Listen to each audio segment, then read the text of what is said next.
고요한 배경음악과 함께 시작합니다. 때로는 가장 깊은 진리는 가장 예상치 못한 만남 속에서 발견되곤 합니다.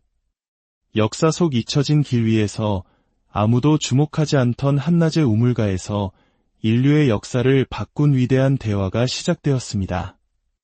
오늘 우리는 그 놀라운 이야기 속으로 함께 여행을 떠나고자 합니다. 오늘의 여정을 시작하기에 앞서 이 이야기가 여러분의 마음에 깊은 울림을 준다면 이 은혜를 주변의 소중한 분들과 함께 나누어 주시는 것은 어떨까요? 여러분의 구독과 공유는 저희가 이 귀한 이야기를 계속해서 만들어 나가는데 큰 힘이 됩니다. 이 말씀을 듣는 모든 분들의 삶에 하나님의 평안이 가득하기를 기도합니다. 오늘 우리가 살펴볼 요한복음 4장의 이야기는 그 바로 앞 장인 3장의 이야기와 아주 깊이 연결되어 있습니다. 요한복음 3장에서 예수님께서는 당시 유대 사회 최고의 지성인이자 종교 지도자였던 니고데모와 밤에 비밀스러운 대화를 나누셨습니다. 그 대화에서 예수님께서는 유대인들에게는 상상조차 할 수 없는 가히 폭탄과도 같은 선언을 하셨습니다. 그것은 바로 하나님의 구원이 이스라엘 민족에게만 국한된 것이 아니라는 사실이었습니다. 하나님이 세상을 이처럼 사랑하사 독생자를 주셨으니 이는 그를 믿는 자마다 멸망하지 않고 영생을 얻게 하려 하심이라. 여기서 세상이라는 단어에 주목해야 합니다. 유대인들에게 세상은 이방인, 즉 구원받을 자격이 없다고 여겨지던 모든 민족을 포함하는 말이었습니다. 하나님의 사랑이 선택받은 자신들뿐만 아니라 온 세상을 향해 있다는 이 메시지는 니고데모는 물론이고 당시 예수님의 제자들조차 온전히 이해하기 어려운 충격적인 가르침이었습니다. 그리고 이제 요한복음 4장은 바로 그 위대한 선언이 어떻게 실제 삶 속에서 펼쳐지는지를 가장 극적으로 보여주는 무대입니다. 예수님께서는 이론으로만 그치지 않으시고 직접 행동으로 그 사랑을 증명해 보이십니다. 그 증명의 장소로 선택된 곳은 바로 유대인들이 가장 경멸하고 증오하던 땅, 사마리아였습니다. 사마리아인들, 그들은 누구였을까요? 그들의 역사는 기원전 722년으로 거슬러 올라갑니다. 당시 북이스라엘 왕국이 아시리아 제국에 의해 멸망하면서 수많은 이스라엘 백성들이 포로로 끌려갔고 그 빈자리에 아시리아의 여러 이방 민족들이 이주해왔습니다. 그 땅에 남겨진 이스라엘 사람들과 이주해온 이방인들 사이에 통혼이 이루어지면서 사마리아인들은 유대인들의 관점에서 볼 때 혈통적으로나 종교적으로 순수성을 잃어버린 혼혈 민족으로 여겨졌습니다. 그때부터 유대인과 사마리아인 사이에는 깊고 어두운 증오의 강이 흐르기 시작했습니다. 유대인들은 사마리아인들을 이방인보다 더 더러운 존재로 취급했고 그들과는 상종조차 하지 않았습니다. 우리 역사 속에서 존재했던 깊은 지역 감정이나 신분의 벽을 떠올려 본다면 그 골이 얼마나 깊었을지 조금은 짐작할 수 있을 겁니다.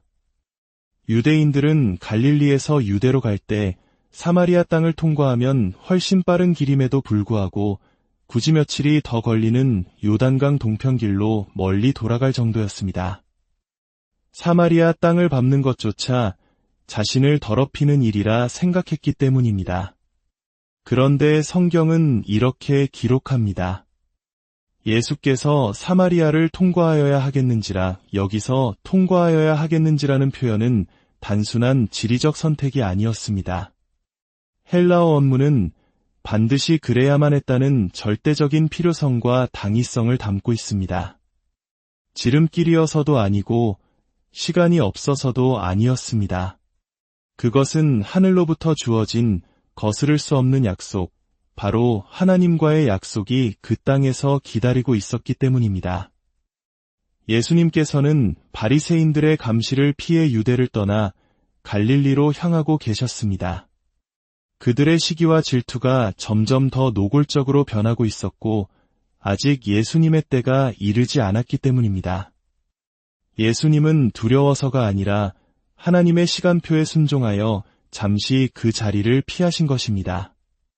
그리고 마침내 사마리아의 수가라 하는 동네에 이르렀습니다. 그곳에는 이스라엘의 조상 야곱이 그의 아들 요셉에게 준 땅과 우물이 있었습니다. 긴 여행으로 지치신 예수님은 그 우물 곁에 그대로 앉으셨습니다.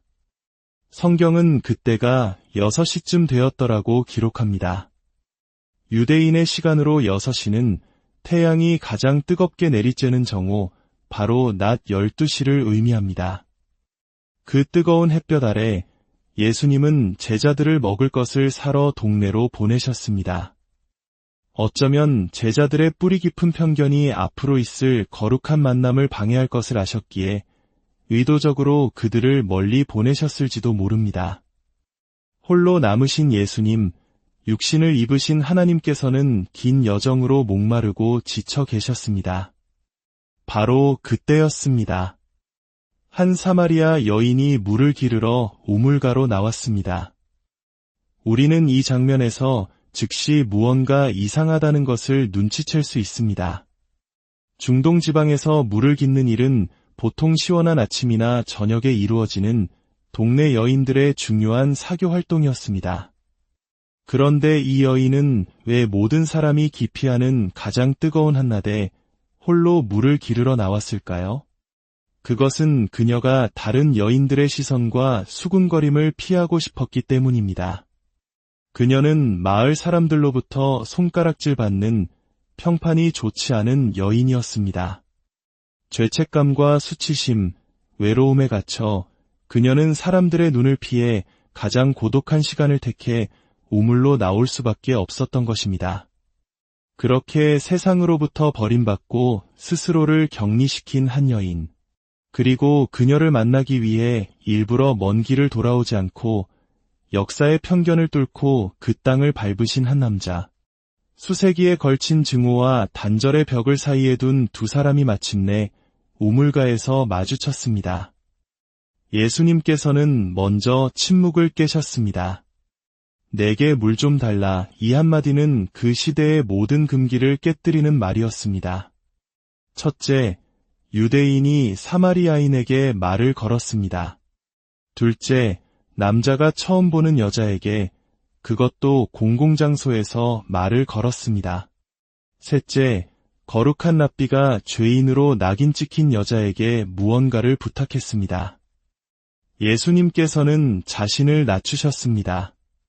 도움을 구하는 사람의 위치에 서심으로써 여인의 마음속에 단단히 박혀있던 경계심의 빗장을 스스로 열게 하셨습니다.